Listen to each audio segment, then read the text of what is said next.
Can you believe it? It's cheese o'clock, that time of the week again, guys. All right. So today, going to get straight into it. We're going to talk about that old chestnut. Is blue cheese really pierced with copper wire? Now, it's a bit of a half-truth. There's some truth to it, but I can see where it came from. I can see where this idea might have come from, where you've got copper reacting with the cheese, giving it that sort of bluey green sort of color and a sharp and metallic, strong flavor that you get with blue cheese. But it's got nothing to do with copper and everything to do with mold. Yes, that's right. That furry green stuff, mold.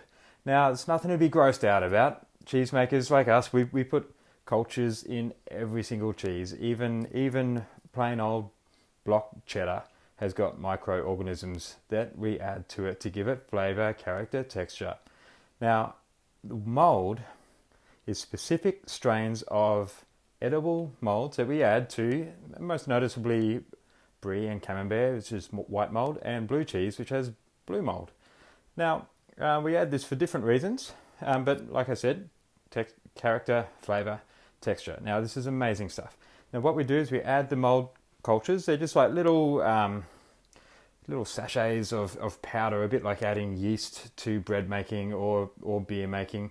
So it's just a little sachet in a massive big vat of milk, and the spores are all the way through the milk, which becomes all the way through the whole cheese. But in the case of a Brie or a Camembert, it only grows on the outside because the mold needs oxygen. It needs oxygen to grow. So if you eat half of your Brie and then you put it back in the fridge, come back a week later, you might see that white mold starting to grow down the cut interior surface. That's because the mold spores are all the way through the cheese, and wherever it gets oxygen, it will grow. So you could make a Brie that's sort of half moon shape, and it'll get the rind on the straight side as well. So anywhere there's air. So in the case of blue cheese, it would, again, like a Brie, just grow a funky, bluey green, funky rind. And then we're going to pierce holes all the way through it to allow oxygen, air, to get into the interior of the cheese.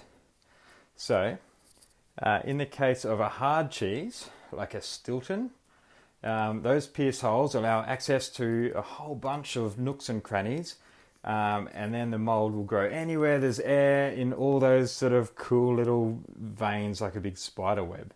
But in the case of a softer cheese like this Gorgonzola I've got here, look how cool is this? It's got, you can actually see the straight lines where the cheesemaker has gone, and actually in the end you can see holes where they've pierced it.